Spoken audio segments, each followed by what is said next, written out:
நீதிமொழிகளின் புஸ்தகம் 12வது அதிகாரம் 2வது வசனம். நல்லவன் கர்த்தரிடத்தில் தயை பெறுவான். நல்லவன் கர்த்தரிடத்தில் தயை பெறுவான். துர்சிந்தனைகள் உள்ள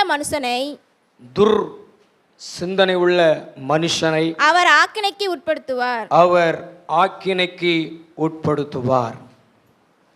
அல்லேலூயா. இந்த பூமியிலே தேவனுடைய தயை ரொம்ப அவசியம். இந்த தேவனுடைய தயை தேவன் யாருக்கு தருகிறார்? எப்படிப்பட்ட மனிதன் தேவனுடைய தயையை பெற்றுக்கொள்ளுகிறான் என்றால், நல்ல மனுஷனாக இந்த பூமியிலே இருக்க வேண்டும். நல்லவன் கர்த்தரிடத்தில் தயையை பெற்றுக்கொள்ளுகிறான். நல்லவன் கர்த்தரிடத்தில் தயையை பெற்றுக்கொள்கிறான். அடுத்து சொல்லப்பட்டிருக்கிறது, துர் சிந்தனை உள்ளவன் கர்த்தரிடத்தில் ஆக்கினை தீர்ப்பையும் பெற்றுக்கொள்ளுகிறான். துர் சிந்தனை என்பது கெட்ட சிந்தனை. துர் சிந்தனை என்பது தீமை செய்யக்கூடிய எண்ணங்களை கொண்ட சிந்தனைகள். இப்படிப்பட்ட ஒரு சிந்தனை ஒரு மனுஷனுக்குள்ளே இருக்கும் பொழுது அவனுடைய வாழ்க்கையின் செயல்களும் மற்றவர்களுக்கு அது தீமையானதாகவே இருக்கும். அப்பொழுது அவனுடைய வாழ்க்கையில் ஆக்கின தீர்ப்பு கிடைக்கும். ஆனால் நாம் அப்படிப்பட்ட துர் சிந்தனைகளுக்கு இடம் கொடுக்காம நம்ம நல்லவர்களாக மாறி நல்லவர்களாக வாழ்ந்து தேவனிடத்தில் தயையை பெற்றுக்கொள்ள வேண்டும். ஆமென். வேதாகமத்தில் ஒரு 2 பெண்கள், நிறைய பேர் ஆண்டவரிடத்தில் நல்லவர்களாக வாழ்ந்து தயையை பெற்று கொண்டு இருக்கிறார்கள். குறிப்பாக ஒரு 2 பெண்களை சொல்லுகிறேன். ஒரு பெண் ரூத்து, இன்னொரு பெண் நகோமி. வாசிங்களேன். ரூத்துவின் புஸ்தகம் 2வது அதிகாரம் 10வது வசனம். அப்பொழுது அவள் தரையிலே முகங்குப்புற விழுந்து வணங்கி நான் அந்நிய தேசத்தாளாய் இருக்க நீர் என்னை விசாரிக்கும்படி எனக்கு எதினாலே உம்முடைய கண்களில் தயை கிடைத்தது என்றாள். நான் சொல்லுத நல்ல கவனிங்க. இந்த உலகத்தில் ஒரு பெரிய மனுஷனிடத்தில் இருந்து உங்களுக்கு தயவு கிடைக்கிறது என்றால் நீங்கள் புரிந்து கொள்ள வேண்டும், உங்களுக்கு தேவனுடைய தயை கிடைத்திருக்கிறது என்று அர்த்தம். போவாஸ் என்கிற ஒரு மிகுந்த ஆஸ்திக்காரனிடத்தில் இருந்து அவனுடைய தோட்டத்திற்கு கதிர் புறக்கும்படியாய் வந்த ஒரு கணவனை இழந்த பெண் ரூத் அந்நிய தேசத்தாளாய் இருக்க அவளுக்கு போவாசனுடைய கண்களில் தயை கிடைத்தது. அவளை விசாரித்தார், அவளுக்கு அப்பம் கொடுத்தார், தண்ணீர் கொடுத்தார், பாதுகாப்பு கொடுத்தார், ஆறுதலான வார்த்தைகளை கொடுத்தார். அதனால தான் அவள் சொல்றா, உம்முடைய கண்கள் எனக்கு தயவு கிடைத்ததே என்று. தேவனுடைய கண்களில் அவளுக்கு தயவு கிடைத்திருந்ததே. அவள் நல்லவளாய் இருந்தாலே, அதனால தேவனுடைய கண்கள் அவளுக்கு தயவு கிடைத்தது. போவாசனுடைய கண்கள்லையும் அவளுக்கு தயை கிடைத்தது. அல்லேலூயா. பக்கத்தில் உங்களை பார்த்து சொல்லுங்களேன், இந்த பூமியில் நம்ம நல்லவங்களா, நல்ல சிந்தனை உள்ளவங்களா, நல்ல எண்ணம் உள்ளவங்களா வாழ்ந்தோம்னா கர்த்தர் நமக்கு தயை செய்வார். அநேகருடைய கண்களில் நமக்கு தயை கிடைக்க பண்ணுவார். நல்ல 2 கைகளை தட்டி கர்த்தருக்கு ஸ்தோத்திரம் செலுத்தி ஜெபம் செய்வோம். நல்ல 2 கைகளை தட்டி ஆண்டவருக்கு நாம் நன்றி சொல்லுவோம். இன்னொரு பெண்ணுக்கு ஆண்டவருடைய கண்களில் தயை கிடைத்தது. அந்த பெண்ணினுடைய பேரு, அந்த ஸ்திரீயினுடைய பேரு நகோமி. அந்த ஸ்திரீயினுடைய பேர் என்ன பேரு? நகோமி. நகோமி என்றால் என்ன அர்த்தம்? இனிப்பானவள் என்று அர்த்தம். ஆனால் பெயரில் தான் இனிப்பு இருந்தது, வாழ்க்கையில் இனிப்பு இல்லை.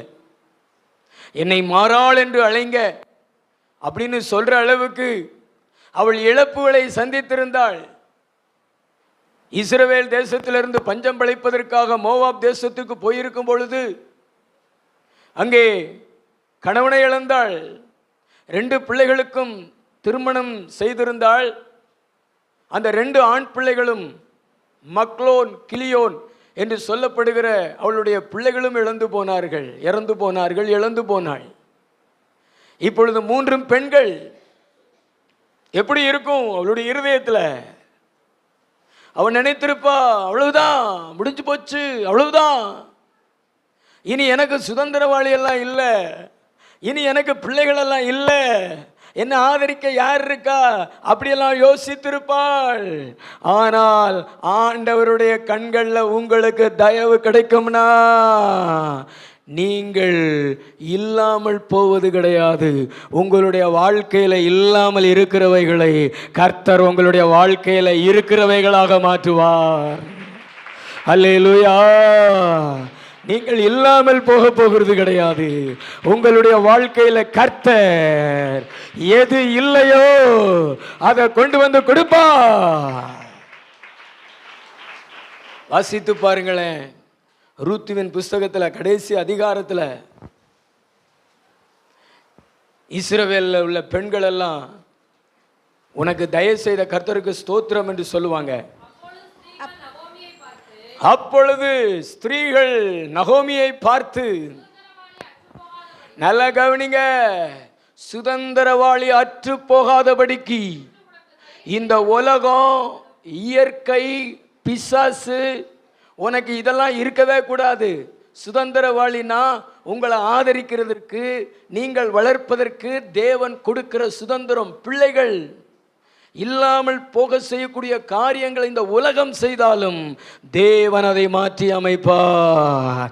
இங்க வேதம் சொல்லுகிறது, ரூத்துவுக்கும் போவாசுக்கும் திருமணம் நடப்பதற்கு தேவன் கிருபை செய்கிறார். அந்த போவாஸ் யார் அப்படின்னா நகோமிக்கு நெருங்கிய உறவினர். அதாவது அக்காலத்தில் ஒரு வழக்கம் உண்டு, ஒரு விதவையை திருமணம் செய்கிறார்கள் என்றால் அந்த விதவையின் மூலமாய் வருகிற அந்த பிள்ளை அவளுடைய முதல் கணவருடைய வம்சத்திலே சேர்க்கப்படும். அதனால தான் இஸ்ரவேலில் உள்ள பெண்கள் அந்த குழந்தைய நகோமியினுடைய மடியில் போட்டு, உனக்கு சுதந்திரவாளி அற்று போகாதபடிக்கு உனக்கு தயவு செய்த கர்த்தருக்கு ஸ்தோத்திரம் என்று சொல்லுகிறார்கள்.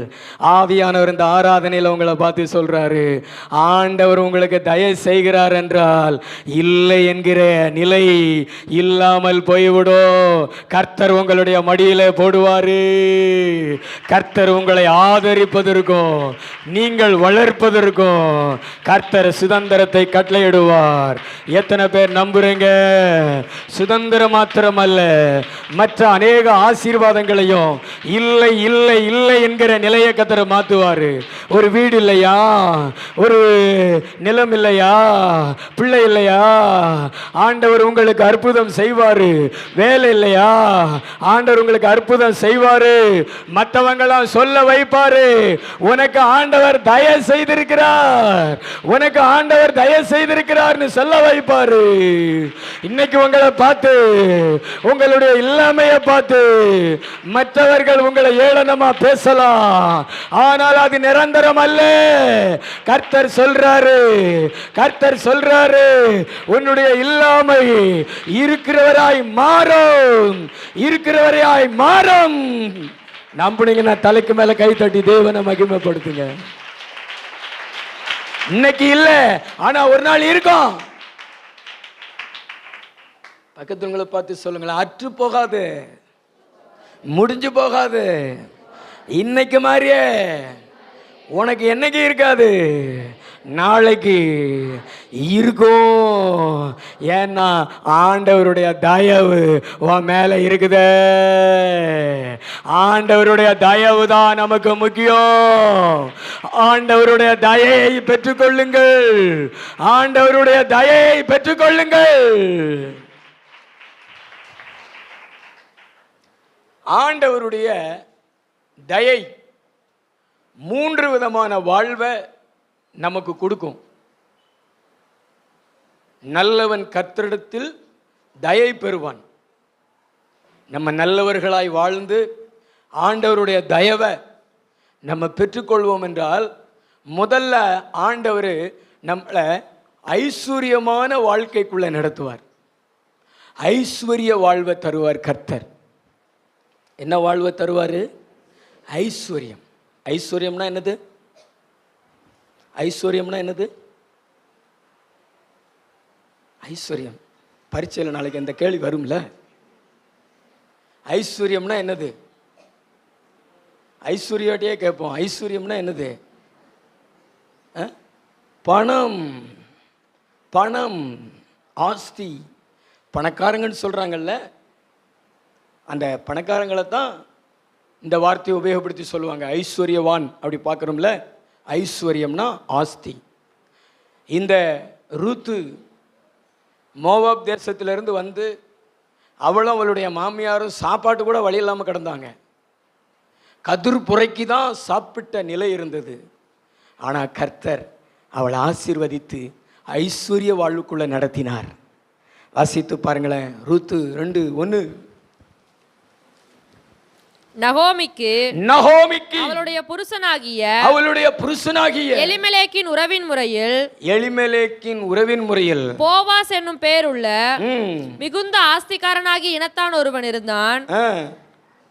மோவாபிய ஸ்திரியானிய ரூத்து 2:1. நகோமிக்கு அவளுடைய புருஷனாகிய எலிமெலேக்கின் உறவின் முறையில் போவாஸ் என்னும் பேருள்ள மிகுந்த ஆஸ்திகாரன் என்று பைபிள்ல போடல. அவனுடைய பேரை எப்படி மிகைப்படுத்தி சொல்லுகிறது? சத்தமா சொல்லுங்களேன். மிகுந்த ஆஸ்திகாரம்னா என்ன அர்த்தம்? பெரிய பணக்காரன் அர்த்தம். எப்படிப்பட்ட பணக்காரன்? பெரிய பணக்காரன். இன்னொரு வசனத்தை வாசிங்களேன். அந்த பெரிய பணக்காரன் 4:13 வாசிங்களேன். எப்படிப்பட்டவனாய் போவாஸ் ரூத்தை விவாகம் பண்ணினான். அவள் அவனுக்கு மனைவியானாள். வாழ்வதற்கு வழியே இல்லாமல் இருந்த, புசிப்பதற்கு ஆகாரம் கூட இல்லாமல் இருந்த அந்த ரூத்து இப்பொழுது போவாஸை விவாகம் பண்ணினாள். இப்பொழுது ரூத்து எப்படிப்பட்ட வாழ்க்கையை பெற்றுக்கொண்டாள்? சத்தமாக சொல்லுங்க, நல்ல சத்தமாக சொல்லுங்க. உங்கள் பிள்ளைகளுக்கெல்லாம் நீங்கள் அப்படிப்பட்ட வாழ்க்கையை தானே தேடுவீங்க. உங்கள் பொம்பளை பிள்ளைகளுக்கு எப்படிப்பட்ட வாழ்க்கையை தேடுவீங்க? பணக்காரனாக இருக்கணும். எப்படிப்பட்டவனாக இருக்கணும்? பணக்காரனாக இருக்கணும். அப்படி தானே தேடுவீங்க. நீங்கள் தேடக்கூடாது, ஆண்டவர் உங்களுக்கு தேடணும். நிறைய பேர் நீங்களா தேடி மாட்டிக்கிருவீங்க வலையில். ஆனால் இந்த பணக்காரன் பார்த்தீங்கன்னா நல்ல பணக்காரன், தேவனுக்கு பயந்த பணக்காரன், இயேசுவை போல மாதிரியான வாழ்க்கை உடைய பணக்காரன், குணசாலியான பணக்காரன். போவாஸ்னாலே என்ன அர்த்தம் தெரியுமா? தயை உள்ளவன் என்று அர்த்தம். பேர்லேயே தயையை பெற்று உள்ளவன். அந்த ரூத்தை விவாகம் பண்ணினான். ரூத்து ஒரு ஐஸ்வர்யமுள்ள வாழ்க்கைக்குள்ளே கடந்து போனால் அவளுடைய வறுமைக்கு, அவளுடைய தரித்திரத்திற்கு, அவளுடைய இல்லாமைக்கு ஒரு முடிவு வந்தது. ஆவியானவர் சொல்றாரு, கர்த்தரிடத்துல தயை பெற்றீங்கன்னா கர்த்தர் உங்களுக்கு ஐஸ்வர்யமுள்ள வாழ்க்கையை தேவன் கொடுப்பாரு. கடன் உள்ள வாழ்க்கையை எடுப்பாரு, கஷ்டமுள்ள வாழ்க்கையை எடுப்பாரு, வறுமை தரித்திரத்தெல்லாம் மாற்றுவாரு. நம்புறீங்களா? நம்புனீங்கன்னா தலைக்கு மேல கூட கை தட்டி அப்பாவுக்கு நன்றி சொல்லுங்க. ஆமாம். நீங்கள்லாம் உங்கள் பிள்ளைகளுக்கு பணக்கார மாப்பிள்ளையை தேடுறதை விட்டுட்டு நல்லவர்களாக நீங்களும் மாறுங்க. உங்கள் பிள்ளைகளையும் நல்ல சிந்தனை உள்ளவங்களாக மாற்றி நடத்துங்களேன். கர்த்தரே நடத்திடுவார் அதுக்குள்ளே. ஆமென். சில பேர்லாம் பார்த்தீங்கன்னா குறுக்கு வழியில் முயற்சி பண்ணுவாங்க. தேவன் கொடுக்காத ஐஸ்வர்யத்தில் வேதனை இருக்கும். ஆனால் தேவன் கொடுக்குற ஐஸ்வர்யத்தில் வேதனையை கூட்டார். வேதனை இருக்காது. நீங்கள் அப்படிப்பட்ட ஐஸ்வர்யமான வாழ்க்கையை நீங்கள் தேவனிடத்தில் பெற்றுக்கொள்வதற்கு நீங்கள் உங்களுடைய சிந்தனையில் நல்லவர்களாய் மாறுங்கள். மாறுவீங்களா? எத்தனை பேர் மாறுவீங்க? அப்படி ரெண்டாவது பார்த்தீங்கன்னா, மகிமையான வாழ்வை தேவன் தருவார். மத்தேயு 1:5. சல்மோன் போவாசை ராகாபினிடத்தில் பெற்றான். சல்மோன் போவாசை ராகாபினிடத்தில் பெற்றான். போவாஸ் ஓபேதை ரூத்தினிடத்தில் பெற்றான். ரூத்தினிடத்தில் பெற்றான். போதும். மத்தேயு சுவிசேஷத்தை மத்தேயு சீசன் எழுதும் பொழுது அதில் 2 பெண்களை குறிப்பிட்டு சொல்றார். இயேசு கிறிஸ்துனுடைய வாழ்க்கையை சொல்லும் பொழுது 2 பெண்களை குறிப்பிட்டு சொல்லுகிறாரு. ஒன்று பார்த்தீங்கன்னா ராகாப்பை குறிப்பிடுறாரு. அவளும் எரிகோ பட்டணத்தை சேர்ந்தவள், அந்நிய பெண். இன்னொரு பெண்ணு பார்த்தீங்கன்னா ரூத்து. இவள் இஸ்ரவேல் பெண் அல்ல, இவள் மோவாபிய பெண். போவாசை திருமணம் செய்து தாவீதினுடைய தாத்தாவை பெற்றெடுத்தாள். ஓபேத்தை பெற்றெடுத்தால், ஓபேத்து ஈசாயை பெற்றெடுத்தார். ஈசாய் 8 குமாரர்களை பெற்றெடுத்தார். அந்த 8வது குமாரன் தாவீது. அந்த தாவீதின் வம்சத்தில் தான் ஜீசஸ் பிறந்தார். அப்ப இவள் பெற்றுக்கொண்ட வாழ்வு சாதாரணமான வாழ்வு அல்ல, இயேசுவை பெற்றுக்கொண்ட மகிமையான வாழ்வை பெற்றுக்கொண்டாள். ஏன்னா இயேசு கிறிஸ்துவை குறிப்பிடும் பொழுது இந்த ரூத்துவும் குறிப்பிடப்படுகிறாளே, இந்த ரூத்துவும் மகிமைப்படுத்தப்படுகிறாளே. இயேசு கிறிஸ்துவே மகிமையானவர். இயேசு கிறிஸ்துவை பெற்றுக்கொள்ளுகிறவர்கள் மகிமையை பெற்றுக்கொள்ளுகிறார்கள். அதைத்தான் வேதம் சொல்லுகிறது. எழும்பி பிரகாசி, உன் ஒளி வந்தது, கர்த்தருடைய மகிமை உன் மேல உதித்தது. இயேசு கிறிஸ்து தான் அந்த மகிமை. இயேசு கிறிஸ்துவை தன்னுடைய சந்ததியில பெற்றுக்கொண்டாள். அதே போல உங்களுடைய வாழ்க்கையிலையும் நீங்க நல்லவர்களாய் வாழ்ந்து தேவனிடத்தில் தயவை பெற்றுக்கொண்டீங்கன்னா இயேசுவை பெற்றுக்கொள்வீர்கள், மகிமையான வாழ்வையை பெற்றுக்கொள்வீர்கள். நம்புறீங்களா? எத்தனை பேர் நம்புறீங்க? நல்ல கைத்தட்டி ஆண்டவருக்கு நன்றி சொல்லுங்க.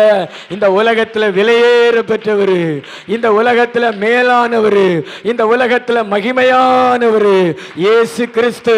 அதனாலதான் மரியாள் இயேசு கிறிஸ்துவை பரிசுத்த ஆவியினாலே பெற்றுக்கொள்ள போகிறதுக்கு முன்னாடி தேவதூதன் வந்து சொல்லுகிறாரு, மரியாளே நீ தேவனிடத்தில் கிருபை பெற்றாய், ஸ்திரீகளுக்குள் ஆசீர்வதிக்கப்பட்டவள், கர்த்தர் உன்னோடு கூட இருக்கிறார் என்று வாழ்த்தினாரு.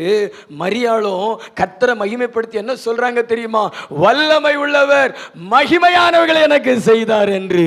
இயேசுவை நம்ம இருதயத்தில் பெற்றுக்கொள்ளுகிற ஒவ்வொருவரும் மகிமையானவர்களே, ஒவ்வொருவரும் மகிமையானவர்களே.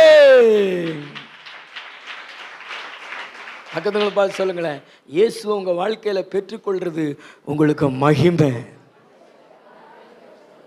ஆண்டவர் உங்க வாழ்க்கையில மகிமையானவர்களை செய்திருக்கிறார். நீங்க இயேசுக்குள்ளே வாழுங்களேன், மகிமை மேல மகிமை வரும், மகிமை மேல மகிமை வரும். நிறைய பேர் இயேசுவை இழந்துடுறாங்க, அதனால தான் மகிமை இழந்து போயிடுறாங்க. நம்ம இயேசுவை பெற்றுக்கொண்டிருக்கிறோம், காத்துக்கொள்வோம். அவருடைய தயவு நம்மளை அவருக்குள்ளேயே நடத்துகிறது. மூன்றாவது ஒரு வாழ்வு, நித்திய வாழ்வு. என்ன வாழ்வு? நித்திய வாழ்வு. ரூத்துவின் புஸ்தகம் 2:12. உன் செய்கைக்கு தக்க பலனை, உன் செய்கைக்கு தக்க பலனை கர்த்தர் உனக்கு கட்டளையிடுவாராக, கர்த்தர் உனக்கு கட்டளையிடுவாராக. இஸ்ரவேலின் தேவனாகிய கர்த்தருடைய செட்டைகளின் கீழ் அடைக்கலமாய் வந்த உனக்கு, இஸ்ரவேலின் தேவனாகிய கர்த்தருடைய செட்டைகளுக்குள் அடைக்கலமாய் வந்த உனக்கு நிறைவான பலன் கிடைப்பதாக. தன்னுடைய வயல்வெளிக்கு கதிர் பொறுக்க வந்த ரூத்துவுக்கு போவாஸ் சொல்லுகிற வார்த்தை, நீ ஒரு அந்நிய பெண்ணுதான், நீ மோவாபிய பெண்ணுதான், நீ சின்ன வயசுல இருந்தே சிலைகளை வழிபாடு செய்தவள், உன்னுடைய கலாச்சாரம் அப்படி, உன்னுடைய குடும்பம் அப்படி. ஆனா அப்படிப்பட்ட பின்னணியில நீ வளர்க்கப்பட்டிருந்தாலும் நீ ஒரு இஸ்ரவேல் குடும்பத்திற்குள்ள மணமகளாய் வந்து கணவனை இழந்தவளாய் இருந்தாலும் இந்த இஸ்ரவேலின் தேவனாகிய கர்த்தருடைய பிரசன்னத்துக்குள்ளே, கர்த்தருடைய சமூகத்துக்குள்ளே வந்த உனக்கு நிறைவான பலன் கிடைக்கும்னு சொல்றாரு. அந்த நிறைவான பலன் என்ன தெரியுமா? அதுதான் நித்திய வாழ்வு, அதுதான் பரலோக வாழ்வு. நீ மோவாப்புக்குள்ள இருக்கிற வரைக்கும் நீ நரகத்துக்கு பாத்திரமானவள், நீ அழிவுக்கு பாத்திரமானவள், நீ வேதனைக்கு பாத்திரமானவள். ஆனா என்னைக்கு இஸ்ரவேலின் தேவனாகிய கர்த்தருடைய செட்டைகளுக்குள் வந்தாயோ அன்றைக்கு நீ பரலோகத்தில் சேர்க்கப்பட்டிருக்கிறாய், நித்தியத்தில் சேர்க்கப்பட்டிருக்கிறாய், நித்திய வாழ்வு பிரவேசித்திருக்கிறாய். உனக்கு நிறைவான பலன், உனக்கு நிறைவான பலன், உனக்கு நிறைவான பலன். எல்லாத்தான் கையை தட்டுங்களேன். எத்தனை பேருக்கு அந்த உணர்வு இருக்கிறது?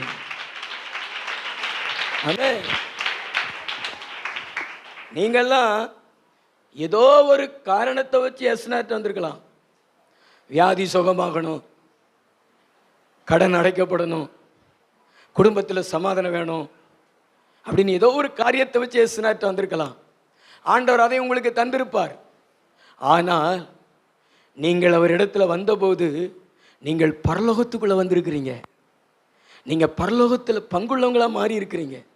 நீங்கள் நித்திய வாழ்வுக்குள்ளே பிரவேசித்திருக்கிறீங்க. அல்லேலூயா. இந்த பூமியில் நீங்கள் 100வது பிறந்தநாள் கொண்டாடலாம், ஒரு 106 வரைக்கும் கொண்டாடலாம். ஆனால் பரலோகத்தில் நீங்கள் எத்தனாவது பிறந்தநாள் கொண்டாடுவீங்க தெரியுமா? எத்தனாவது பிறந்தநாள் கொண்டாடுவீங்க? முதல்ல 101 பிறந்தநாள் கொண்டாடுவீங்க.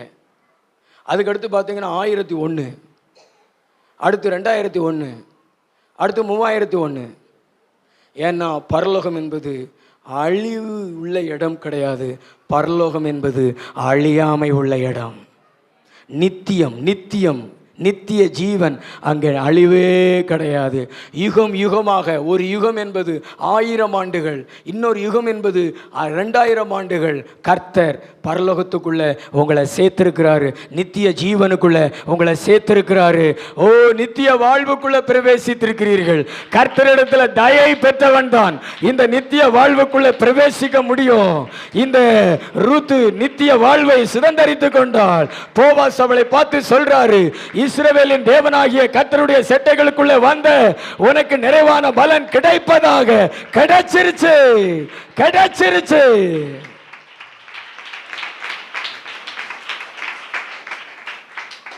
பரலோகத்துக்கு போகிறதற்கு வேற எந்த வழியும் கிடையாது. பிரதர், பின்னாடி இருக்கிற பிரதர், பரலோகத்துக்கு போறதுக்கு வேற எந்த வழியும் கிடையாது. பைபிள் சொல்லுகிறது, இயேசுவே வழியும் சத்தியமும் ஜீவனுமாயிருக்கிறார். சிலுவையில் அவர் அறைந்த போது அவரை ஈட்டினால் குத்துனாங்க. அவருடைய சரீரத்தில் துளை. அதுதான் நமக்கு பரலோகத்தின் வாசல். இயேசு கிறிஸ்துனுடைய அந்த மாமிச திரையின் ஊடாக நம்ம பரலோகத்துக்கு போயிருக்கிறோம்.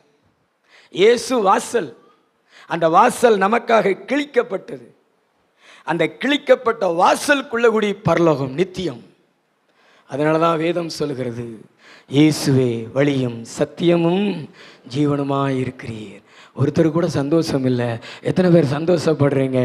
ஏசப்பாவின் இடத்துல வந்தவர்களுக்கு நித்திய வாழ்வு, நித்திய வாழ்வு, நித்திய வாழ்வு.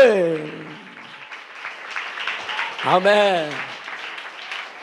ஆனா ஏசப்புக்குள்ள வராம இந்த பாவத்தில் உலகத்துக்குள்ள அடிமைத்தனத்துக்குள்ள கிடக்கிற அந்த மக்கள், இந்த மோவாபிய மக்கள் போல அடிமைத்தனத்துக்குள்ள கிடக்கிற அந்த மக்கள் பரலோகத்துக்கு வர முடியாது. அவங்களுக்கு வேதம் சொல்லுகிறது வேதனை, அவங்களுக்கு வேதம் சொல்லுகிறது அழிவு. பிசாசுக்கு அவனுடைய தூதர்களுக்காக உண்டாக்கப்பட்ட இடம், அதுக்குள்ள கிடப்பாங்க. ஐஸ்வர்யவான் மரித்த போது வேதனைக்குள்ள கொண்டு போய் விடப்பட்டான்.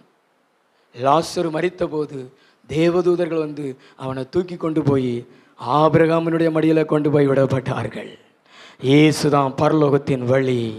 இயேசுவை விட்டு போயிடாதீங்க, இயேசுவை இழந்துடாதீங்க. இயேசு இந்த பூமியில் இருக்கிற வரைக்கும் காத்துக்கொள்ளுங்க, இயேசுக்குள்ளேயே இருங்க.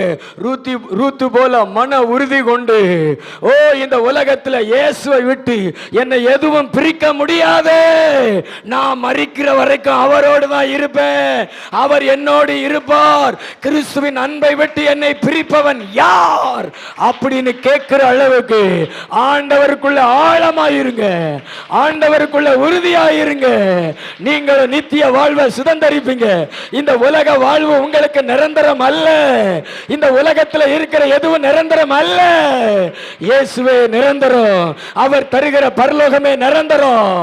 எத்தனை பேர் நம்புறீங்க? அல்லேலூயா, அல்லேலூயா. நான் சொல்றது இந்த நேரத்தில் உங்களுக்கு தெரியாது. ஆனால் இதை நீங்கள் எப்போ உணர்வீங்கன்னா, மரித்த பின்பு நீங்கள் உணர்வீங்க. மரித்த பின்பு உங்களை கூட்டிகிட்டு போவதுக்கு தேவ தூதர்கள் வரலன்னு வச்சுங்களேன், அங்கே உப்பாரி வச்சு முக்காடு போட்டு அழுவீங்க, ஐயோ யார் வரலையே அப்படின்னு. ஆனால் நாலு சாத்தான் வருவான், வந்து பரபரன்னு இழுத்துட்டு போவான். நீங்கள் போராடுவீங்க, அவன் இழுத்துட்டு போயிடுவான். ஆனால் நீங்கள் இந்த உலகத்தில் இயேசுவை பெற்றுக்கொண்டு இயேசுக்காக வாழ்ந்தீங்கன்னா, தூதர்கள் வருவாங்க, வெண்ணாடை உடுத்தி அப்படியே உங்கள் ஆத்மாவை கொண்டு போய் பேரடைஸில் கொண்டு போய் விட்டுருவாங்க. போகும்பொழுது உங்களுக்கு எவ்வளோ சந்தோஷம் இருக்கும் தெரியுமா? இந்த 10வது வகுப்பு எழுதி ரிசல்ட் நிறைய மார்க் எடுத்த பூரிப்பாக அலைகிறத விட 40 மடங்கு சந்தோஷம் உங்களுக்கு இருக்கும். அல்லேலூயா. நான் விசுவாசிக்கிறேன், பயங்கர சந்தோஷமா இருக்கு. கைத்தட்டு வர மாட்டேங்குது பாருங்களேன். நீங்க நித்திய வாழ்வை பெற்றிருந்தீங்கன்னா நான் சொல்லும் பொழுதே உங்களுக்கு சந்தோஷமாக இருக்கும். அதனாலதான் இந்த நித்திய வாழ்வை நீ பெற்றுக்கொள்ளக்கூடாதுன்னு தம்பி, சர்ச்சுக்கு உன்னை எப்படியெல்லாம் வரவிடாம ஆக்கணுமோ அப்படியெல்லாம் வரவிடாம ஆக்குறான். இந்த தேவனுடைய பிரசன்னத்துக்குள்ள, இந்த தேவனுடைய சமூகத்துக்குள்ள உன்னை வரவிடாதபடிக்கு எப்படியெல்லாம் தடுக்கணுமோ தடுக்கிறான். ஆனால் நீ அவனுக்கு இடம் கொடுக்காத. வாலிபர்கள் எத்தனை பேர் பரலோகத்துக்கு போக ஆசைப்படுறீங்க? கையை உயர்த்தி காமிங்களே. பரலோகத்துக்கு போக ஆசைப்படுறீங்களா? ரொம்ப சோகமாக கை உயர்த்துறீங்க. நல்ல 2 கையை உயர்த்தி காமிங்க. நல்ல கை. பரலோகத்துக்கு போக போறியா? ஐசக் ஜோ, பரலோகத்துக்கு போக போறியா? நல்ல 2 கை உயர்த்து. நிமிந்து பாரு. எங்களுக்கு 1 லட்ச ரூபா தந்தா தான் உனக்கு பரலோகம். எங்களுக்கு 1 லட்ச ரூபா தர வேண்டாம்.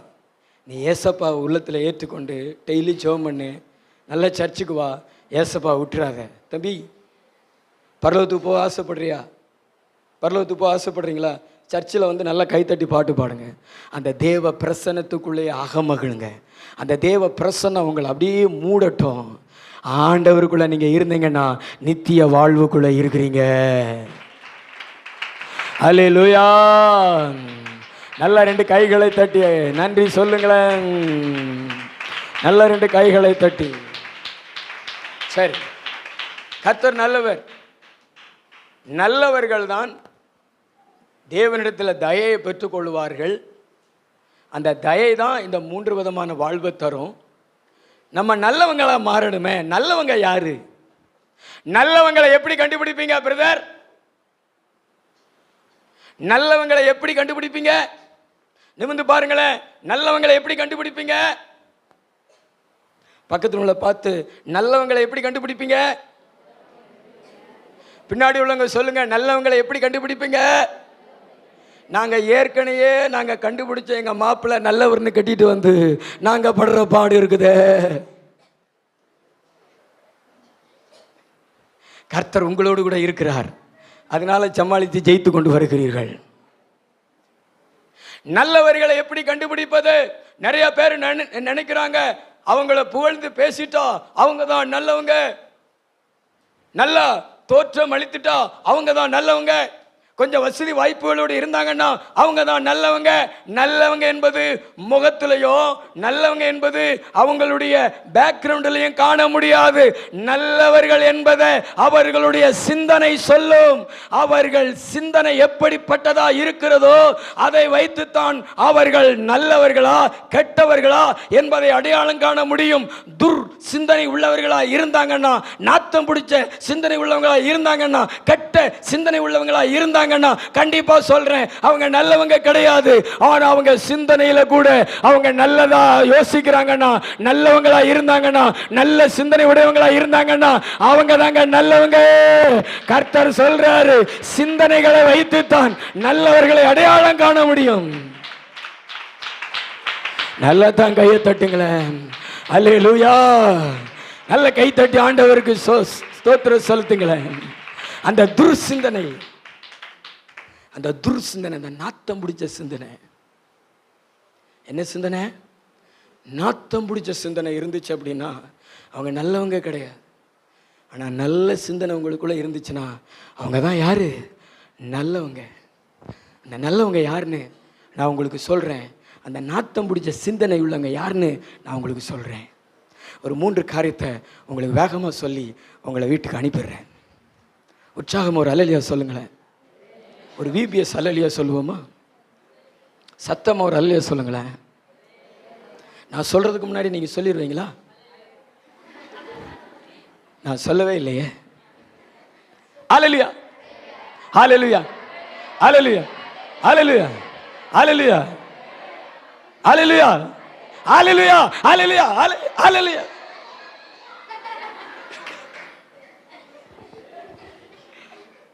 ஆமென். ஜெயித்தவர்களுக்கு வாழ்த்துக்கள். இந்த பக்கம் சொல்லி பாப்போமா வாலிபர்கள்? சத்தமா சொல்லுவீங்களா? ஹல்லேலூயா. நல்லா நிமிர்ந்து பார்த்துங்க. ஹல்லேலூயா, ஹல்லேலூயா, ஹல்லேலூயா, ஹல்லேலூயா, ஹல்லேலூயா, ஹல்லேலூயா, ஹல்லேலூயா சொல்ல. ஹல்லேலூயா.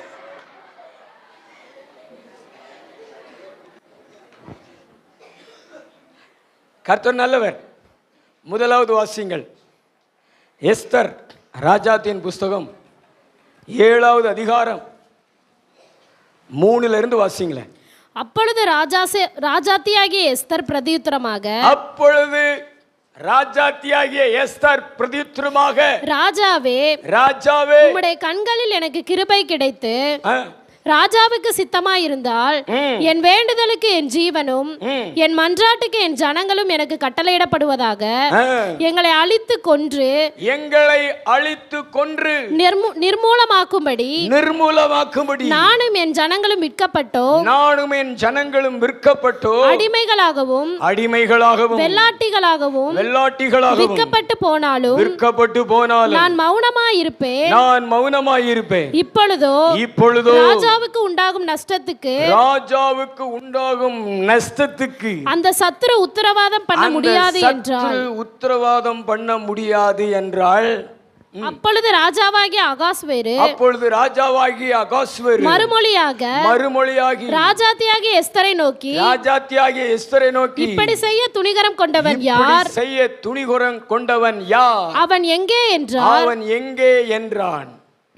அதற்கு எஸ்தர், சத்துருவும் பகைஞனுமாகிய அந்த மனிதன் இந்த சுஷ்ட ஆமான் தான் என்றாள். ஆமான் தான். பக்கத்துல பார்த்து சொல்லுங்க, அவங்கள பார்த்து சொல்லிடாதீங்க. முன்னாடி கையை வச்சு, இந்த துஷ்ட ஆமான் தான். பார்க்கறது அவங்கள பார்த்துக்குங்க, கையை முன்னாடி நீட்டுங்க. இந்த துஷ்ட ஆமான் தான். சத்தமா சொல்லுங்க மக்களே, இந்த துஷ்டன் தான் துர்சிந்தனை உள்ளவன், கெட்ட சிந்தனை உள்ளவன். இந்த ஆமான் தான் சொல்றா. அவர் சொல்ற காரணம் என்ன தெரியுமா? நஷ்டத்தை உண்டாக்குறவன். துர்சிந்தனை உள்ள மனுஷன் யாரு? மற்றவர்களுடைய வாழ்க்கையில நஷ்டத்தை உண்டாக்குறவன், இழப்புகளை உண்டாக்குறவன். அப்படிப்பட்ட சிந்தனை உள்ளவன் தான் துஷ்டன், ஆமான். அப்படிப்பட்டவன் தான் துர்சிந்தனை உள்ளவன். ராஜாவினிடத்தில் நல்லவன் போல முத்திரை மோதிரத்தை வாங்கி மொர்தெகாய் என்கிற ஒரு சாதாரணமான ஒரு மனுஷன் தன்னுடைய காலில் விழுந்து சாஷ்டாங்கமா பணிந்து கொள்ளலன்னு சொல்லி 127 தேசத்தில் இருக்கக்கூடிய ஒன்றும் அறியாத சின்ன பிள்ளைகள், வாலிபர்கள், புருஷர்கள், ஸ்திரீகள் என்று சொல்லி யூத குலத்தையே கருவறுத்து விட வேண்டும், ஒருத்தர் கூட யூதர்கள் இருக்கக்கூடாதுன்னு சொல்லி சட்டத்தை இயற்றி எல்லா தேசங்களுக்கு அனுப்பி 127 தேசங்களுக்கு அனுப்பி அவர்களை அழிப்பதற்கு தீர்மானித்திருந்தான். நகல்கள் போய்விட்டது. அந்தந்த தேச அதிபதிகள் அந்த திட்டத்தை நிறைவேற்றுவதற்கு ஆயத்தமாகி கொண்டிருக்கிறார்கள்.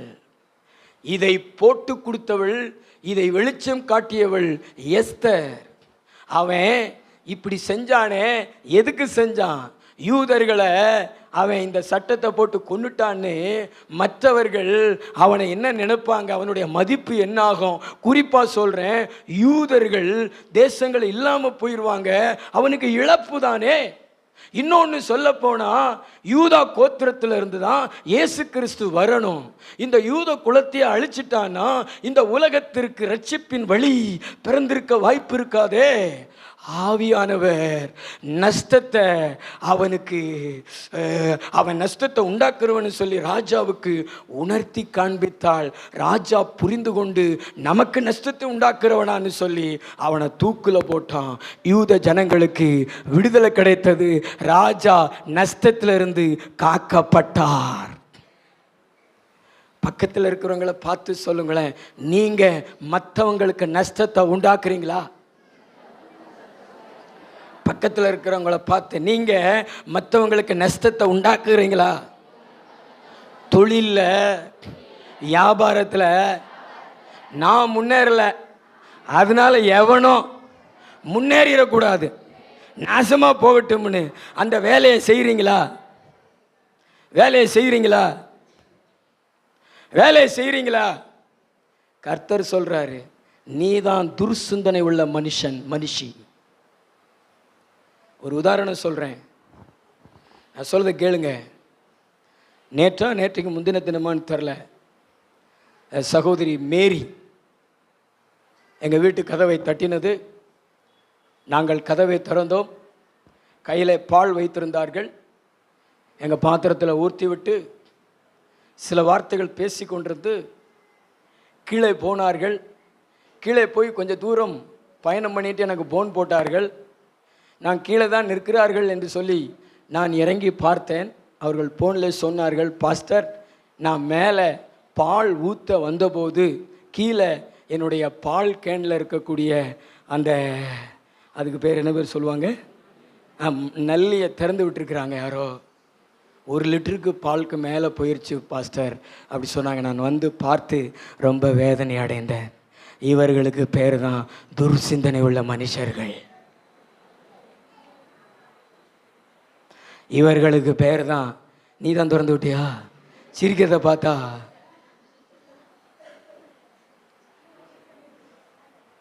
கெட்ட எண்ணம். எவனும் நல்லா இருக்கக்கூடாது, எவனும் முன்னேறக்கூடாது. இப்படி மற்றவனுக்கு தீமையை யோசிக்கிறவன், தீமையை செய்கிறவன். இன்னொரு காரியத்தை கூட நான் சொல்கிறேன். முந்தி காலத்தில் நடந்த ஒரு சம்பவம். ஒரு பாட்டியினுடைய கணவர் மனைவி அடிப்பார், அது கோச்சிட்டு போயிடும்.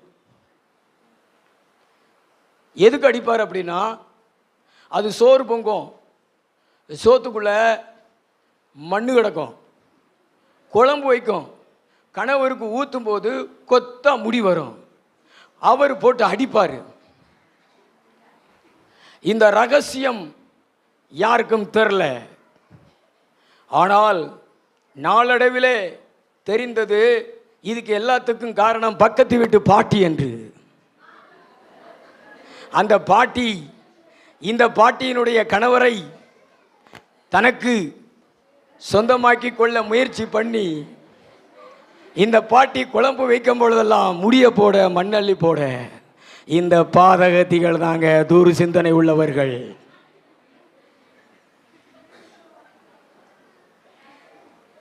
அல்லேலியா சொல்லுங்களேன், நல்ல சத்தமா ஒரு அல்லேலியா சொல்லுங்களேன். இந்த பில்லி சூனியை வைக்கிறாங்களே, இந்த செய்வனை வைக்கிறவங்கெல்லாம் இந்த குரூப்பு தான். அவங்க ஒரு தீமை செஞ்சிருக்க மாட்டாங்க, கடினமாக உழைச்சி முன்னேறி இருப்பாங்க. இவங்களுக்கு வயிறு பத்துக்கிட்டு எரியும். ஐயோ நம்ம குடும்பம் முன்னேறலைன்னு சொல்லிட்டு பில்லி சூனியம் வச்சிருவாங்க பொறாமையினால. இந்த துஷ்ட ஆமான்கள் கண்டிப்பா ஆசீர்வதிக்கப்படுவார்களா? இவர்களை குறித்து வேதம் சொல்லுகிறது, ஆக்கின தீர்ப்புக்கு உட்படுத்தப்படுவார்கள். ஆவியானவர் சொல்றாரு, நம்ம யாருக்கும் தீமை செய்யக்கூடாது. நம்மளால 4 பேர் லாபம் அடையணும், நம்மளால 4 பேர் நல்லா இருக்கணும், நம்மளால 4 பேர் ஆசீர்வதிக்கப்படணும். நல்ல 2 கைகளை தட்டி கர்த்தருக்கு ஸ்தோத்திரம் செலுத்துங்க. இன்னைக்கு நம்ம ஆண்டவர் இயேசு கிறிஸ்துவ நம்ம நல்லவர்னு சொல்றோமா? நல்லவர் நல்லவர் நல்லவர் நல்லவர்னு சொல்றோமா? ஏன் தெரியுமா?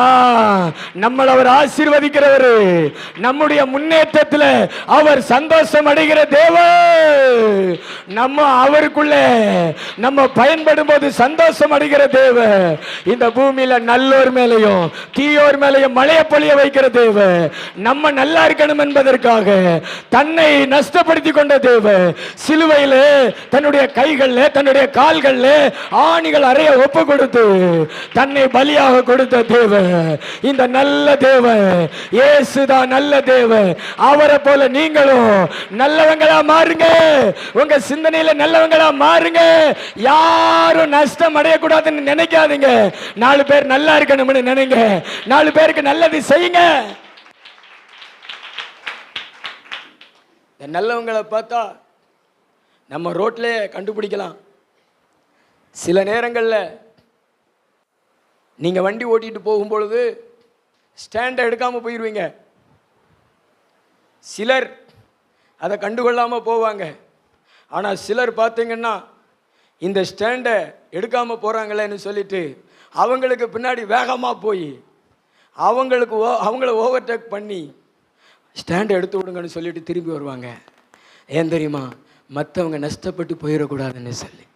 ஒரு சகோதரன் கூட சொன்னார், அதாவது டிவிஎஸ் எக்ஸலில் போகும் பொழுது அவர் வியாபாரி, நார்மலாக இருக்கக்கூடிய ஸ்டாண்ட் இல்லாமல் அவங்க ஒரு ஸ்பெஷல் ஸ்டாண்ட் வச்சுருப்பாங்க. அந்த ஸ்டாண்டை எடுக்காமல் ஒருத்தர் வண்டி ஓட்டிகிட்டு போய்கிட்டு இருக்கிறார். இந்த சகோதரனும் கூப்பிட்டு பார்த்தார், அவர் வேகமாக போயிட்டார். அவருடைய ஃபோன் நம்பர் இவர்கிட்ட இருந்திருக்கு. உடனே ஃபோன் போட்டு அவர் என்ன எடுத்து கேட்கும் பொழுது, உங்கள் ஸ்டாண்ட் எடுக்காமல் போகிறீங்க அப்படின்னு சொன்னோடனே தேங்க்ஸ் பிரதர் அப்படின்னு சொன்னாராம்.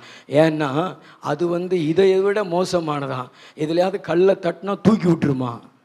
பாருங்களேன், மற்றவங்களுக்கு வருகிற நஷ்டத்தை விரும்பாத மனுஷன் நாங்கள், நல்ல மனுஷன்.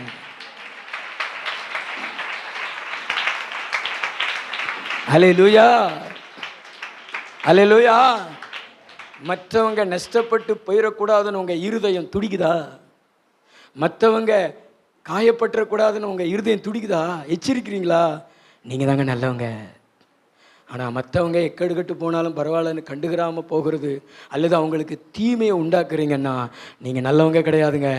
நீங்கள் துர்சிந்தனை உள்ளவங்க. உங்களுக்கு தயவு கிடைக்காது. ஆனால் நல்லவங்களாக இருந்தீங்கன்னா கர்த்தர் உங்களுக்கு தயவு கொடுப்பார். பக்கத்தில் பார்த்து, நீங்களாம் எப்படிப்பட்டவங்க பிரதர்? ஜான்ராஜ் பிரதர் எப்படிப்பட்டவங்க? கையை உயர்த்தி காமிங்கள. நாங்களாம் நல்லவங்க பாஸ்டர்ன்னு சொல்கிறவங்க கையை உயர்த்தி காமிங்கள. யார் சோத்துல மண்ணெல்லாம் அள்ளி போடலை பாஸ்டர், முடியெல்லாம் அள்ளி போடலை பாஸ்டர், நாங்களாம் நல்லவங்க பாஸ்டர் அப்படி சொல்கிறவங்க. ஆனால் 2 கை ஒரு அல்லேலூயா சொல்லுங்களேன். நிறைய அல்லேலூயா வரமாட்டேங்குது. நம்ம எல்லாம் நல்லவங்க தான். ஏசப்பா நம்மளை நல்லவங்களா வச்சிருக்கிறாரு. இனிமேல நல்லவங்களா நடத்த போறாரு. நல்ல தலைக்கு மேல கூட கை தட்டி ஏசு நல்லவர் அப்படி சொல்லுங்களேன். நல்ல சத்தமா சொல்லுங்களேன், ஏசு நல்லவர்.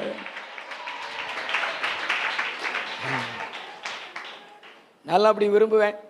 மற்றவங்க நஷ்டப்பட்டுறக்கூடாது, கஷ்டப்படக்கூடாது, உதவி செய்வேன். அதனால தான் கர்த்தர் நம்மளை ஊழியத்துக்கு அழைத்திருக்கிறார். ஆமென். 2வது ஒரு காரியத்தை வாசிங்க. லூக்கா சுவிசேஷம் 15 28 29 30 இதை எடுத்து வைத்துக் கொள்ளுங்க. நான் ஒரு கேள்வி உங்களிடத்தில் கேட்டுட்டு அதுக்கு பிறகு நீங்கள் வாசிங்க. உற்சாகமாக இருக்கிறவங்களாம் ஒரு அல்லேலூயா சொல்லுங்க சத்தமா. வேதத்தில் ஒரு தகப்பனுக்கு 2 குமாரர்கள் இருந்தார்கள். இளையவன் மூத்தவன். இளையவனை பற்றி தெரியும். அப்பாட்ட சொத்தை பிரித்து கொண்டு வாங்கி கொண்டு போய் துன்மார்க்க வாழ்க்கையில் செலவழித்து பிற உணர்வடைந்து அப்பாவினிடத்தில் வந்தவன். மூத்தவன் அப்பா கூடயே இருந்தவன், அப்பா விட்டு போகாதவன். நான் கேட்குறேன், இந்த 2 பேரில் யார் நல்லவன் யார் கெட்டவன்? தம்பி, இந்த 2 பேரில் யார் நல்லவன் கெட்டவன்?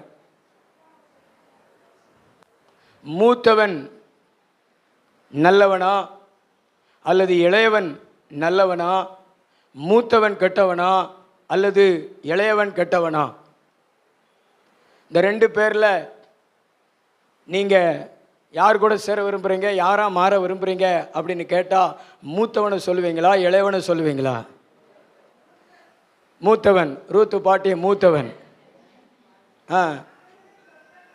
இளையவன் என்று சொல்லுகிறவர்கள் உங்கள் கைகளை உயர்த்தி காமிங்க.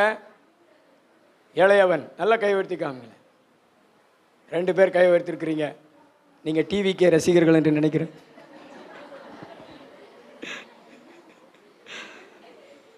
ஸ்தோத்திரம். 2 பேர் கை உயர்த்திருக்கிறீங்க. மூத்தவன் என்று சொல்லுகிறவர்கள் ஒருத்தருமே இல்லையா?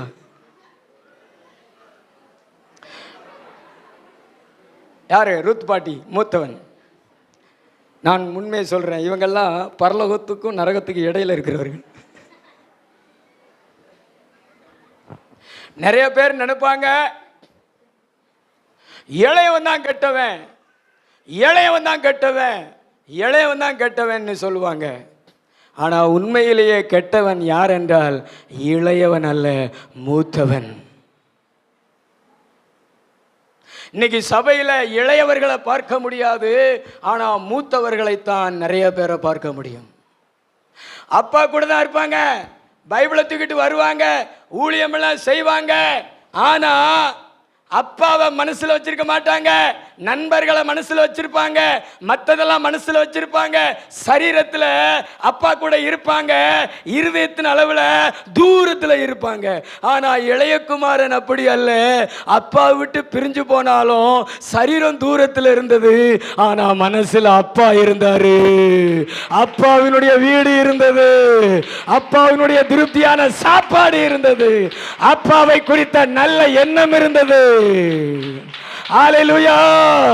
இந்த மூத்தவனிடத்தில் அப்பாவை குறித்த நல்ல எண்ணம் இல்லை. இன்னொரு காரியத்தை கூட நான் உங்களுக்கு சொல்றேன். இளையவன் பாவத்தை விட்டுட்டு வந்துட்டான். பிரதர், இளையவன் பிரிஞ்சு போனா, பாவத்துக்குள்ள போனா, ஆனா பாவத்தை விட்டுட்டு புத்தி தெளிந்து அப்பாட்ட வந்துட்டான். ஆனா மூத்தவன் தம்பி செஞ்ச பாவத்தை மண்டைக்குள்ளேயே வச்சிருந்தான். நீங்களும் அப்படித்தான். நிறைய பேர் செய்த பாவத்தை மனசுல வச்சு பார்ப்பீங்க. அவங்க மனம் திரும்பி இருப்பாங்க, ஆனா உங்க மனசுல அவங்க செஞ்ச பாவத்தை நீங்க விட்டுருக்க மாட்டீங்க. இந்த மூத்த குமாரன் அப்படித்தான். இவன் என்னுடைய தம்பி வேசிகளிடத்துல பணத்தை செலவழித்து அழித்து போட்டான் என்ன பாட்ட சொல்றான், பாவத்தை மண்டைகள் வச்சிருக்கான்.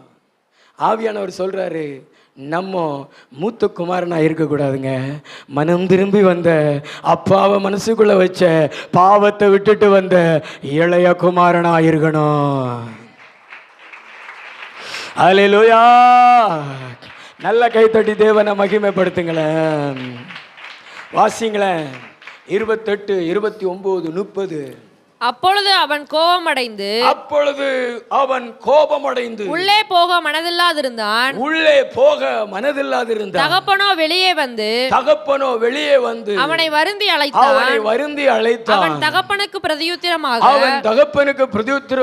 இதோ இத்தனை வருஷ காலமாய் நான் உமக்கு ஊழியம் செய்து ஒரு காலம் உம்முடைய கற்பனையை மீறாதிருந்தோம். என் சிநேகிதரோட நான் சந்தோஷமா இருக்கும்படி நீர் ஒரு காலம் எனக்கு ஒரு ஆட்டுக்குட்டியாவது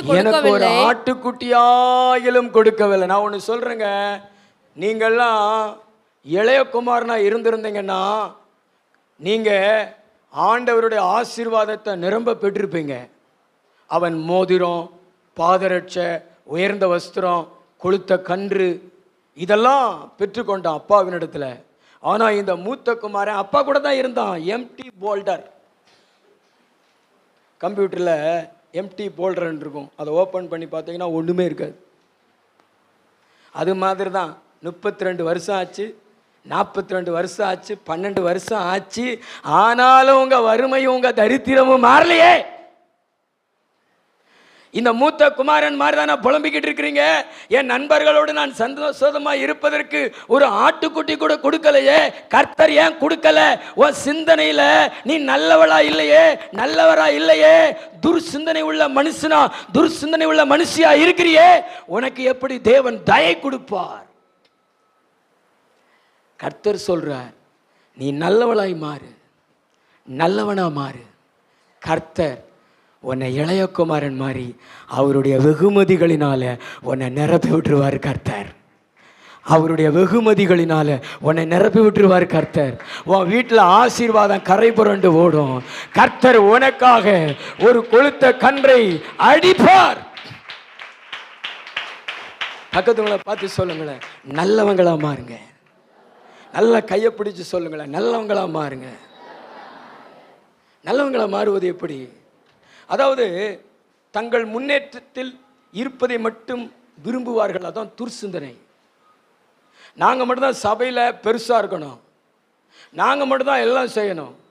யாராவது எழுப்பி வந்தாங்கன்னா தட்டே, அவங்கள பற்றி குறைய சொல்லு, அவங்கள முன்னேற விடக்கூடாது, அவங்கள எழும்ப விடக்கூடாதுன்னு சொல்லி நீங்களா இருக்கணும், நாங்களே இருக்கணும், நாங்களே பிரகாசிக்கணும், நாங்களே ஜொலிக்கணும், யாரும் எழும்பிடக்கூடாதுன்னு நீங்கள் நினைச்சீங்கன்னா அதுதான் துர்சிந்தனை. ஓ, நம்மளை போல நிறைய பேரை கர்த்தர் எழுப்புறாரு, நாளைக்கு நமக்கு பின்னாடி பயன்படட்டும்னு சொல்லி எல்லாருடைய முன்னேற்றத்தை நீங்கள் விரும்புனீங்கன்னா அவங்க தாங்க நல்லவங்க, அவங்க சிந்தனை தாங்க நல்ல சிந்தனை. நான் சொல்றதுக்கு கைத்தட்டு வர மாட்டேங்குது பாருங்களேன். ஓ, நீங்க எல்லாம் இதை முழுசா விசுவாசிச்சீங்கன்னா தலைக்கு மேல கூட கைத்தட்டி தேவனை மகிமைப்படுத்தி இருப்பீங்களே.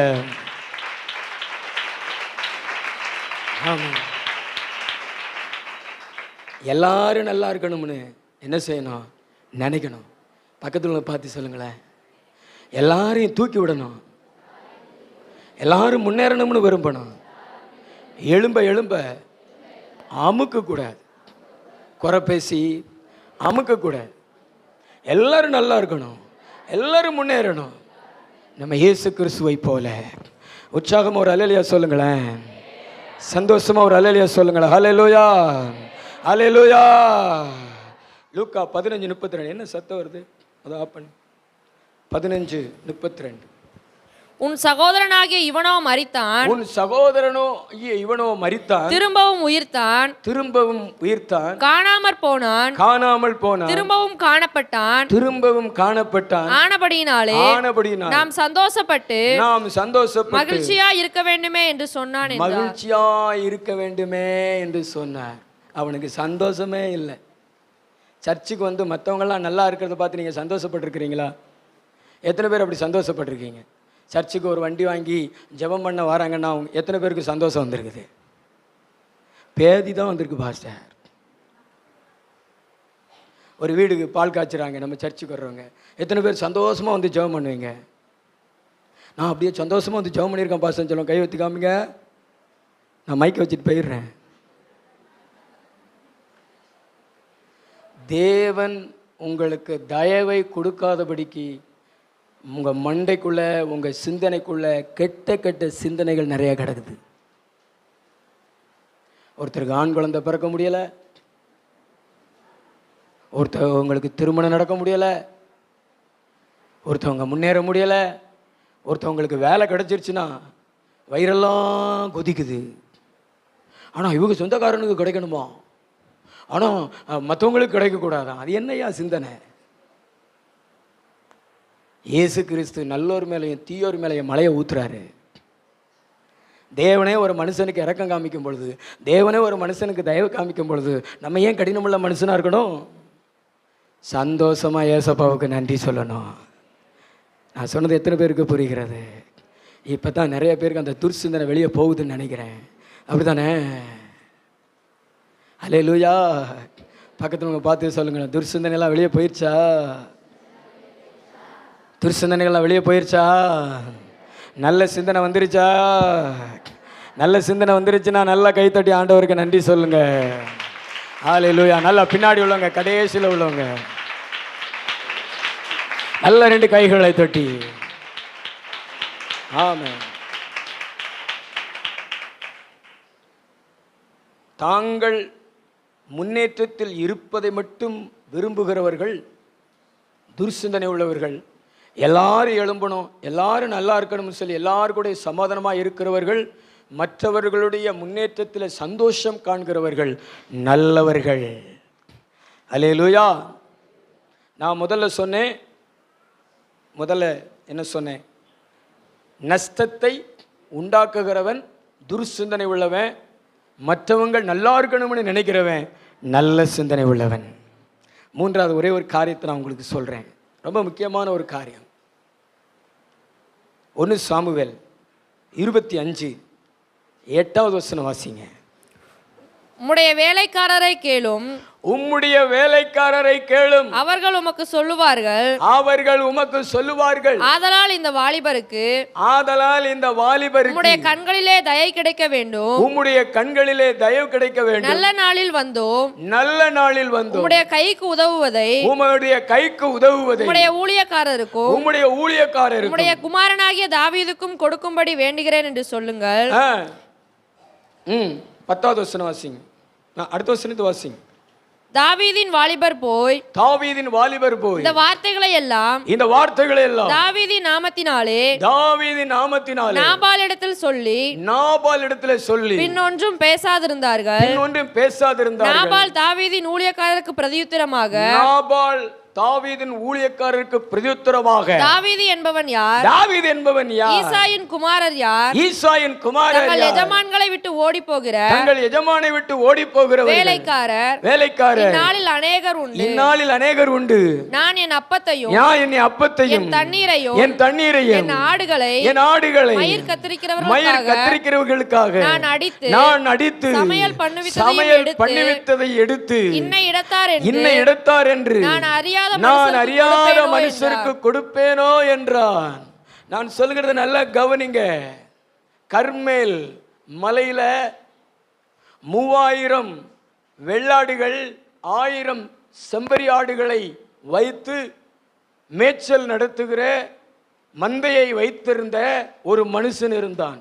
அவனுடைய பேர் நோபால் கிடையாது, போபால் கிடையாது, கோபால் கிடையாது, நாபால்.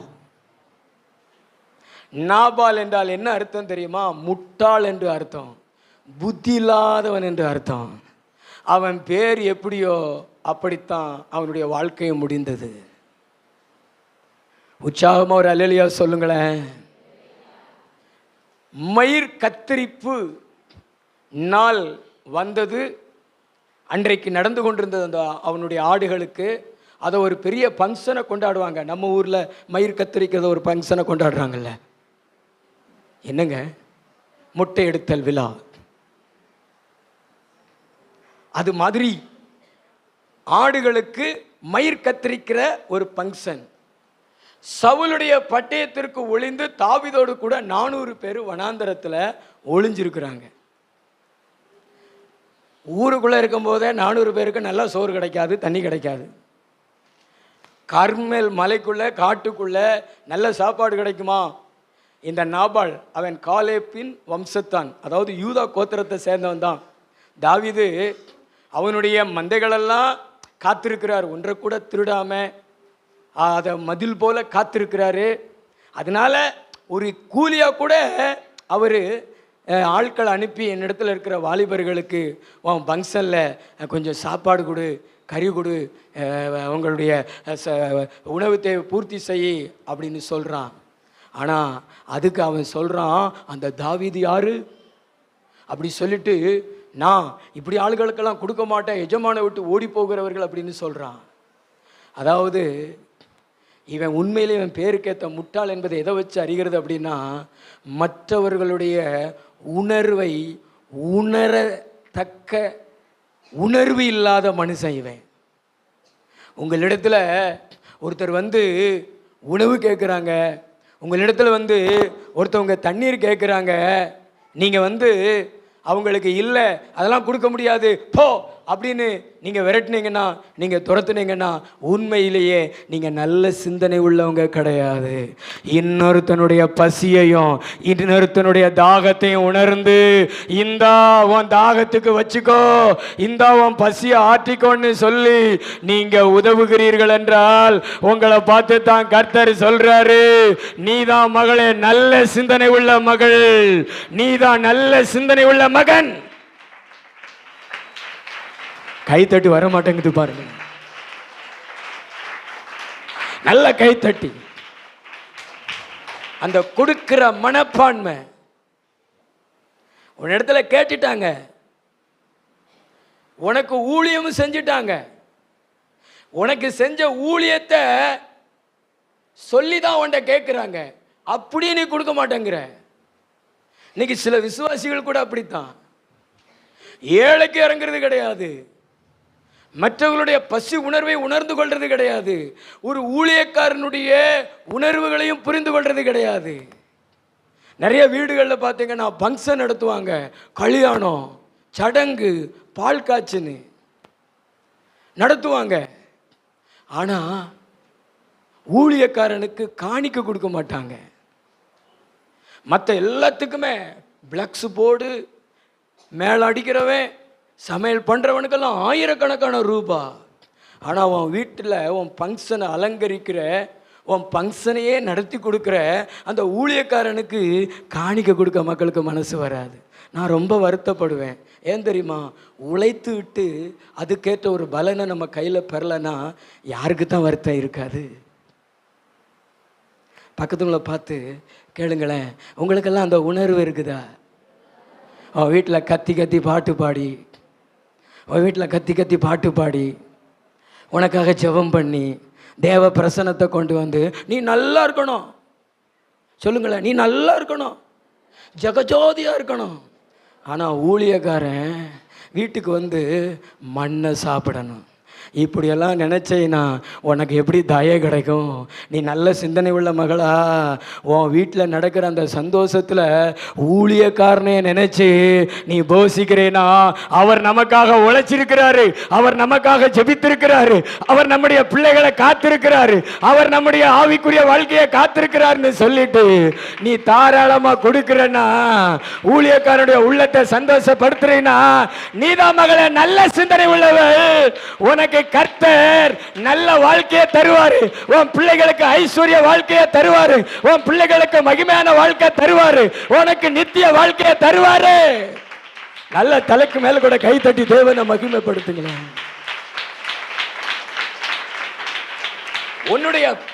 உனக்காக பிரயாசப்பட்டதுக்கு பலன் கொடு. பக்கத்துல பார்த்து சொல்லுங்களேன், உனக்காக 3 மணி நேரம் நாயா கத்தி கத்தி கத்தி பிரசங்கம் பண்றாரு, நீ அபிஷேகத்தில் நிரம்பணும், நீ விடுதலை பெறணும்னு சொல்லி, நீ தேவனை அனுபவிக்கணும்னு உனக்காக ஊழியம் செய்யறாரு. அந்த 3 மணி நேரத்துக்கு நீ கொடுக்கிற காணிக்க 10-20 ரூபாய். உன்னை எப்படி ஆசீர்வதிப்பார்? உன் காணிக்கையில கூட நீதி இல்லையே, உன் காணிக்கையில கூட நியாயம் இல்லையே, உன் வாழ்க்கையில எப்படி நீதி இருக்கும்? உன் வீட்டுக்கு வந்து கொத்தனார் வேலை செய்கிற ஆள்களுக்கு வேலை முடிஞ்சு ஒரு 20 ரூபாயை கொடுத்து பாருங்களேன் பிரதர், எபினேசர் பிரதர், ஒரு 20 ரூபாய் உங்கள் கையில் கொடுத்தா சிவகாசியில் இருந்து சந்தோஷமாக வருவாரா? 20 ரூபாயை அவங்ககிட்ட கொடுத்து உன் பிள்ளைகளுக்கு வடை வாங்கி கொடுன்ட்டு வந்துடுவார். ஏன்னா ஒரு உழைக்கிற ஒரு மனுஷனுக்கு அந்த உழைப்புக்கேற்ற அந்த பிரதிபலன் கொடுக்கலன்னா அவனுக்கு கஷ்டமாக இருக்கும். ஆனால் இன்றைக்கு வஞ்சிக்கப்படுகிறவர்கள், ஏமாற்றப்படுகிறவர்கள், தேவனுக்கு ஊழியம் செய்கிற ஊழியர்கள். காரணம் என்ன தெரியுமா? நாபால் என்கிற புத்தி இல்லாத மக்கள், அதாவது துர்சிந்தனை உள்ள மக்கள். யார்? பாஸ்டர் நமக்கு என்ன செஞ்சாரு, பாஸ்டருக்கு நம்ம எதுக்கு செய்யணும் அப்படின்னு கேட்குற புத்தி இல்லாத மனிதர்கள். பாஸ்டர் உனக்கு செய்கின்ற ஒவ்வொன்றுமே உனக்கு தானே செய்கிறாரு. உனக்காக தானே பாட்டு பாடுறாரு, உனக்காக தானே ஆராதனை நடத்துகிறாரு, உன் வீட்டுக்கு வந்து ஜெபம் பண்ணுறாரு. இன்னைக்கு நீ தூக்கி நிற்கிற, நீ உயரத்தில் நிற்கிறன்னா உனக்கு அடியில் இருந்து உனக்காக ப்ரேயர் பண்ணதுக்கு அவர் தானே. அல்லேலூயா, அல்லேலூயா. ஊழியக்காரனை சந்தோஷப்படுத்த மனமில்லாத ஆள்கள்லாம் நாபால் வகையாராக்கள்.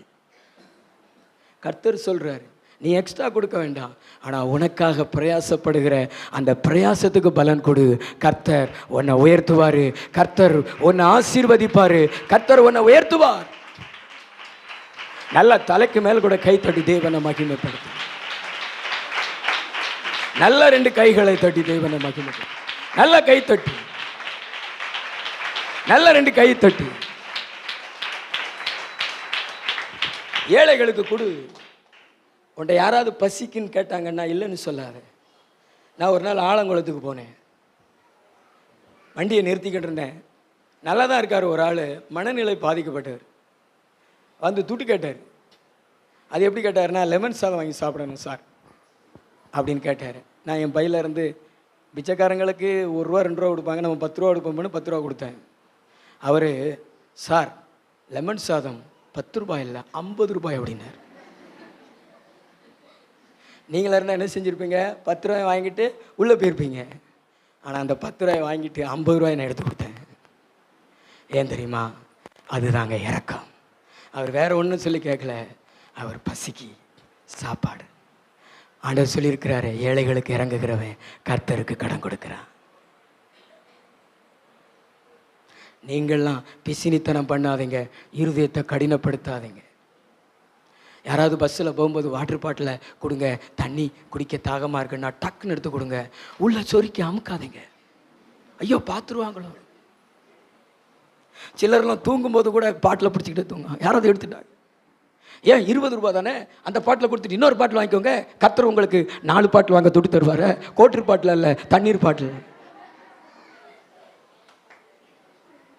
தருவார. இல்லைன்னு சொல்லாதீங்க, பக்கத்துல பார்த்து சொல்லுங்களேன், எதை கேட்டாலும் கொடுங்க. இயேசுநாதர் தயாளம் உள்ளவர், அவரையே நமக்காக கொடுத்தாரு. அவருடைய ரத்தத்தையும் கொடுத்தாரு, அவரே கொடுத்தாரு. அவர் கொடுக்காதது ஒன்று சொல்லுங்களேன், இருக்காது. எல்லாத்தையும் கொடுத்தார். எல்லாம் உங்கள்கிட்ட தான் இருக்குது, மனுஷர்கிட்ட தான் இருக்குது. அவருடைய மகிமை மேன்மை கூட கொடுத்துட்டார். நீங்களும் இரக்கம் செய்யுங்க. இந்த நாபாலுடைய முடிவு என்னாச்சு பாருங்களேன், அதை மட்டும் வாசிச்சிருங்களேன். 1 சாமுவேல் 25:36-37. 1 சாமுவேல் 25:36-37. அபிகாயில் நாபாலிடத்தில் வந்தபோது, இதோ ராஜ விருந்துக்கு ஒப்பான விருந்து அவன் வீட்டிலே நடந்தது. அவன் இருதயம் களித்திருந்தது. விடிய தண்ணி அடிச்சிருக்கான். அவன் இருதயம் களித்திருந்தது. அவன் மிகவும் வெறுத்தும் இருந்தான். ஆகையால் பொழுது விடியும் மட்டும் சிறிய காரியமானாலும் பெரிய காரியமானாலும் ஒன்றையும் அவனுக்கு அறிவிக்கவில்லை. பொழுது விடிந்து நாபாலின் வெறி தெரிந்த பின்பு என்னைக்குமே போதையில உங்க வீட்டுக்காருக்கு உபதேசம் பண்ணாதீங்க, கேட்காது. வெறி தெளியட்டும், காலையில வச்சுக்கோங்க உங்க டிராமாவை. அவன் மனைவி இந்த வர்த்தமானங்களை அவனுக்கு அறிவித்தாள். அப்பொழுது அவன் இருதயம் அவனுக்குள்ளே செத்து அவன் கல்லை போலானான். லோத்து மனைவி எப்படி கல்லானாலோ அதே மாதிரி இங்க ஒருத்தன் கல்லாய் போயிட்டான். துர்சிந்தனை உள்ள மனுஷனுக்கு ஆசீர்வாதமான வாழ்வு கிடைக்காது. பக்கத்துல பார்த்து சொல்லுங்களேன், நீங்க நாபாலா? What is your name? My name is நாபால். அப்படி சொல்றவங்க கையோட்டு அல்லையா சொல்லுங்க. ஆமென். யாரும் சொல்ல மாட்டாங்க, உண்மையை ஒத்துக்கிற கூடாதுல்ல. கர்த்தர் சொல்றார், நாபால் அல்ல பாஸ்டர், நாங்கள் எல்லாம் நாபாலுக்கு போடுகிறோம் நோபால். அவனுடைய காரியம் எங்க வாழ்க்கையில செல்லாது. நாங்கள்லாம் நல்லவங்க, நாங்க இயேசுவை போல. நல்ல தலைக்கு மேல் கூட கைத்தடி தேவனை மகிமைப்படுத்துங்க. நல்ல கைத்தடி தேவனை மகிமைப்படுத்துங்க. ஆமென். அதாவது கொடுத்து கொடுத்து கொடுத்து உங்க கைகள் எல்லாம் சிவக்கட்டும். எதனாலும் கொடுங்க. பஸ்ஸில் நீங்க உட்கார்ந்துருக்கிற சீட்டை கேட்குறாங்களா, எந்திரிச்சிருங்க. நீங்க சாப்பிட்டுக்கிட்டு இருக்கிற சாப்பாடை கேட்குறாங்களா, கொடுத்துருங்க. கர்த்தர் அங்கே உங்களுக்கு ஸ்பெஷல் சாப்பாடு வச்சிருப்பார். ஆமென். ஏழைகளுக்கு இறங்குங்கள். என்னங்க இப்படி பார்க்குறீங்க, ஒரு மாதிரி பார்க்குறீங்க? பின்னாடி உள்ளவங்க கொடுங்கள், அப்பொழுது உங்களுக்கு கொடுக்கப்படும். கர்த்தர் கொடுக்கிறவர், நீங்களும் கொடுங்க. நாபாலாக இருக்காதீங்க, நல்லவங்களாக இருங்க. நல்லவங்க யார் தெரியுமா? கொடுக்கிறவர்கள். கொடுக்கிறவர்கள். நம்ம ஏசப்பாவை நல்லவர் நல்லவன்னு சொல்கிறோமா? அவர் கொடுக்கிறவர். நீங்களும் கொடுங்கள். நல்லோர் மேலேயும் தீயோர் மேலேயும் மழையை ஊற்றுகிற தெய்வம், நல்ல தெய்வம் இயேசு தெய்வம். அதே மாதிரி நீங்களும் நல்லவங்களா மாறுங்க. நல்லவர்கள் கர்த்தரிடத்தில் தயை பெறுவார்கள். ஆமென். எல்லாருக்கும் அப்படியே கண்களை மூடி நம்ம ஜெபிக்கலாமா? நாபாலுக்கு எனக்கு சம்பந்தம் இல்லை. நாங்க நாபாலுக்கு போடுறோம் நோபால். ஏசப்பா தான் எங்களுக்கு எல்லாம். அப்படி சொல்றவங்க உங்க கையை உயர்த்தி காமிங்க. இனி யாருடைய வாழ்க்கையில நாங்க நஷ்டத்தை உண்டாக்க மாட்டோம். எங்களால ஒரு ஆளு கண்ணீர் வடிக்காதே. யாருடைய புருஷனையும் திருட மாட்டோம், யாருடைய மனைவியையும் திருட மாட்டோம். எங்களால எந்த குடும்பமும் நஷ்டம் அடையாது சொல்றவங்க நல்ல கையை உயர்த்தி. ஆண்டவர் சொல்றாரு, இப்படிப்பட்ட மக்கள் மனம் திரும்பணும்னு சொல்லி ஜெபம் பண்ணுங்க. நல்ல ரெண்டு கைகளை உயர்த்தி. மற்றவங்க வாயில புன்சிரிப்பையும் மற்றவங்களுடைய இருதயத்தில் களிப்பையும் நாங்க கொடுக்க பிறந்தவர்கள். எங்களுக்கு சந்தோஷம் கொடுக்கிற இயேசு போல இந்த உலகத்தில் இருக்கிற அநேகருக்கு நாங்கள் சந்தோஷத்தை விதைப்போம். நல்ல கைத்தட்டி ஆவில நிறைஞ்சு கொஞ்ச நேரம் அந்நிய பாஷையில ஜெபிங்க. வாலிபர்கள் ஜெபிங்களே, சகோதரர்கள் ஜெபிங்களே, எல்லாரும் ஜெபிங்களே, எல்லாரும் ஜெபிங்களே, எல்லாரும் ஜெபிங்களே, நல்லா ஜெபிங்களே, நல்லா ஜெபிங்களே. இவ்வளவுதானே உங்க ஜெபம், இவ்வளவுதானே உங்க ஜெபம்.